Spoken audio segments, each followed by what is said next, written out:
and YouTubers. Yes, it's Randy again. But surprise, no World War II truck video this week.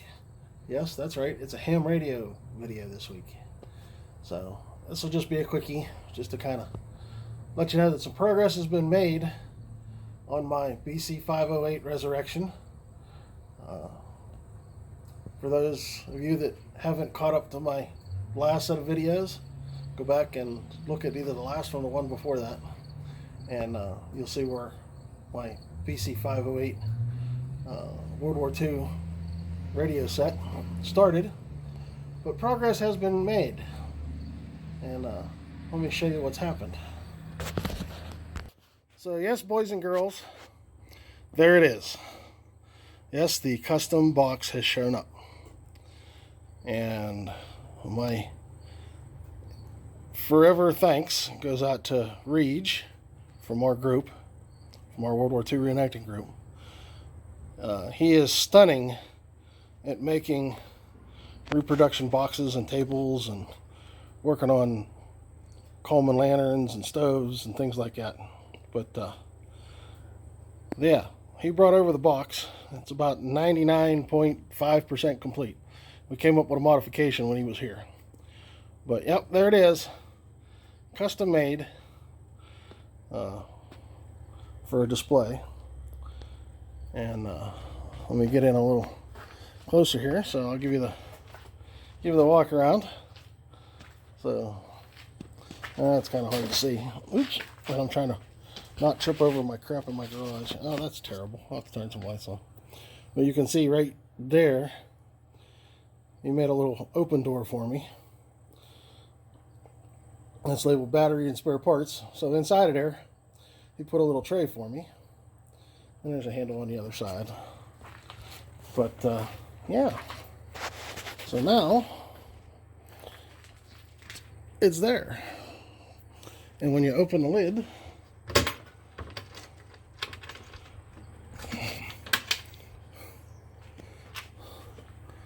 now you get that. See that? Isn't that sweet, huh? So, now, let me show you the tricks to it. Let me turn on some lights here and see if I can get a little bit better lighting in here. Alright, I don't know how much better this is going to be, but... So let's start at the back. Now that you've seen the front, the lid's open, let's start back here with the back. So, in this little cubby hole here, that he made a little latch for, I can pull it down. He's got a little finger roll in here to pull the door open with. But this hole serves another purpose. So inside of here, you can see that now I have access to the back of the radio. The back of the 603, I left the back plate off so that the two service holes were open. And it's laying right there. I'm just going to leave it off. But now, this gives me access to the power plug off of the Alinco. It's stuffed up in here. Okay. This also gives me access. Oops. I'm trying to do this without my tripod. Oops. This is kind of tough to do without my tripod. This also gives me access to my battery that runs my Alinco. And I stuff that back up in there. He also made a little cubby hole down in here that I can keep the stock Alinco microphone, should I ever need it.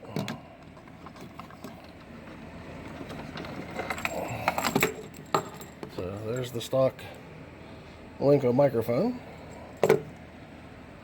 And I'll put the World War II microphone, which is up there for the moment. See it right there. I'll show you that here in a second. But I'll keep that in this little cubby hole right here.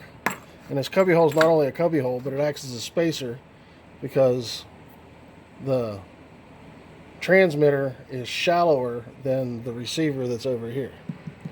So he put this spacer in here so that from the front both radios look even. Okay.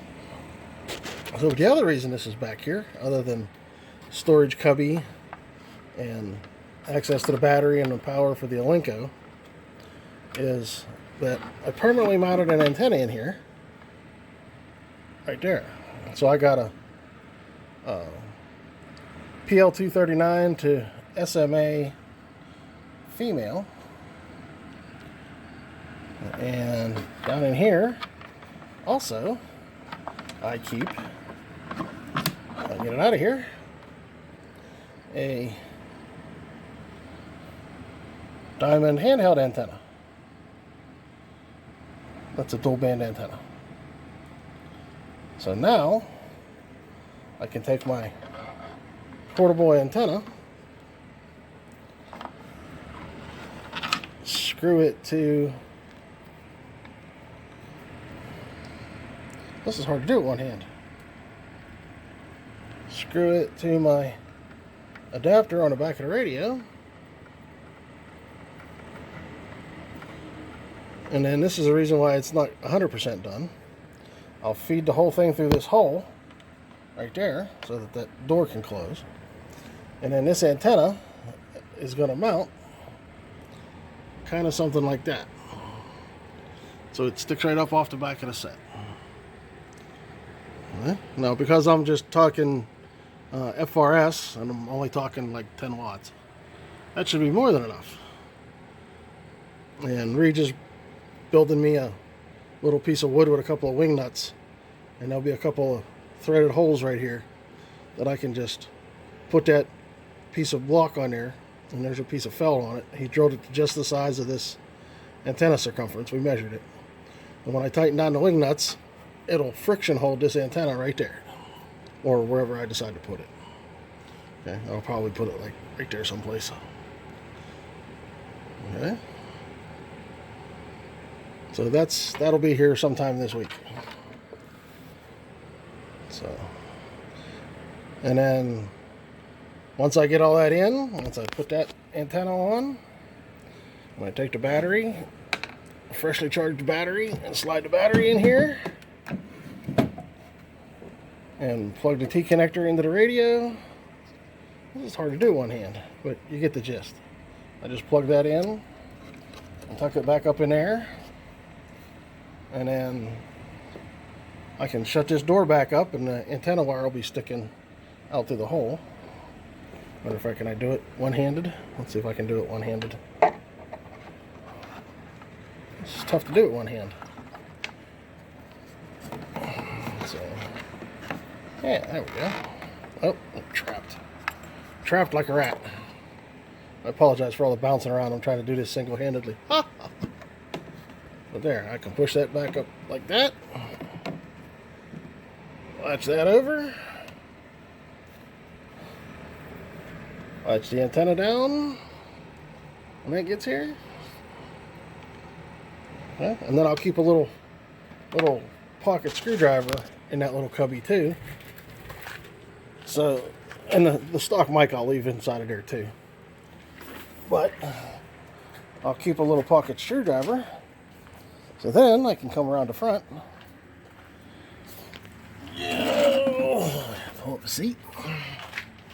Now I can come up front, and I can open up this port where the crystal trays were.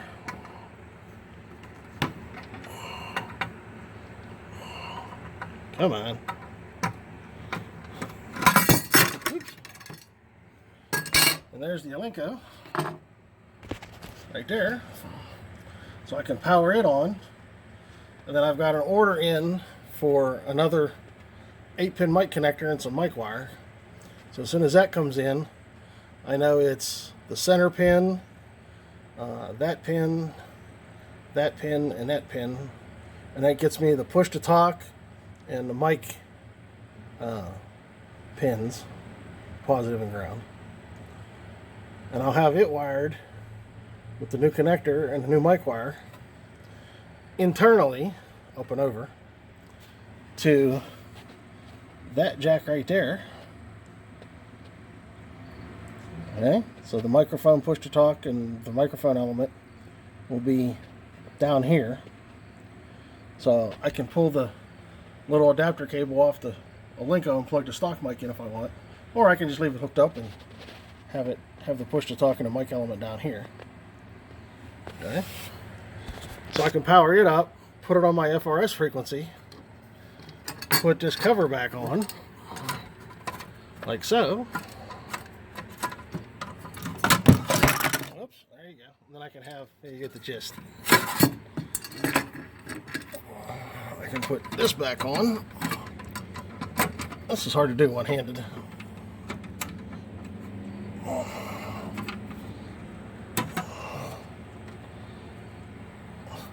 And I can just leave this sitting here like that, so you can see the crystals that are in each channel.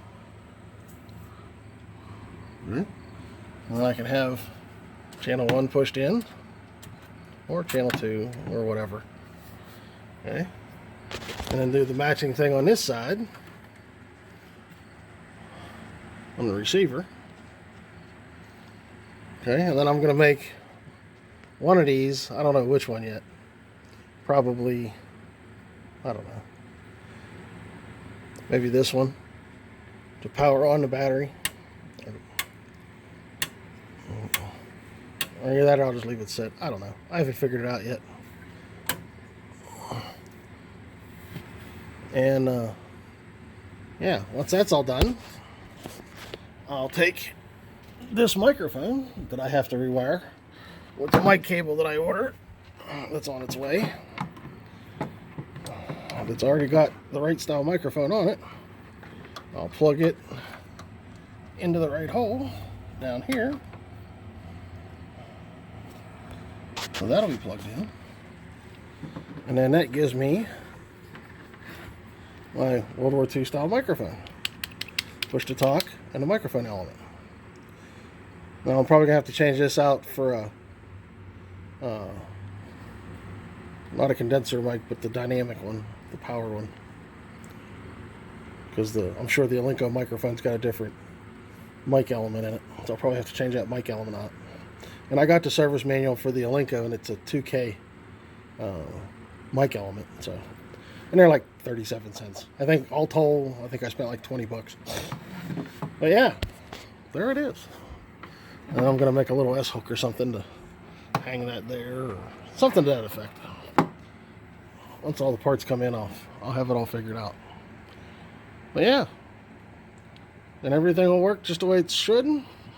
I've got plenty of space up here, and on that side for ventilation for the Alinco. I got the speaker worked all out. So yeah, then I can throw that switch on, and then I'll be able to take that radio and talk to that handy talkie right there next to the GRC9. Yeah, it'll all talk together then. So I would say within the next week I'll have this all finished. So when it's all done, I'll bring you back and I'll show you it working. It ought to be pretty cool. So there you go. A nice little project. Takes another little step. So yeah, we didn't decide to work on a truck today.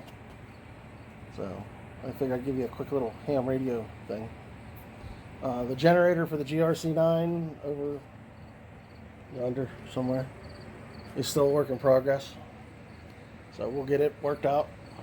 We got it just about there. I gotta find some cable to rewire the 2 plug ends to get the power cable working. But I got everything else for the GRC9 ready. So once I get the cable rewound and we get the idle set on the generator, we'll be all set. So that'll be in an upcoming video. What else? I think that's enough for a day. So, just a nice little quick video. And once again, you like what you see. Oh, there'll be more coming. Sean and I talked. We're going to do something with the crank up tower. Show you that. I think I'm going to break out the G90 and go play with it And I'm going to try to make sure I use that chameleon end fed that I haven't got to use yet. I might even throw it up on the house and try using it here at the house. So, and then I just found out that Zygu has got a firmware update out for the G90. It's 1.75. So sooner or later here, I'm going to do the firmware update to that, and I'll try to tape that and I'll put it up here too, so you guys can see how easy or how hard it is to update the firmware on the G90. So look for that coming here pretty soon. With all that said, subscribe, link to my other ham radio videos, or you can get to my channel and watch the World War II truck restoration videos. Comment down below, hit that thumbs up button if you like my videos, thumbs down if you don't. Make sure to hit the little notification bell to be notified when I post new videos.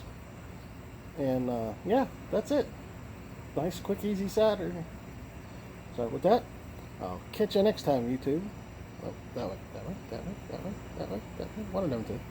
Little magically pointy bits that make the camera not work right. So, anyhow, take care. We'll see you next time.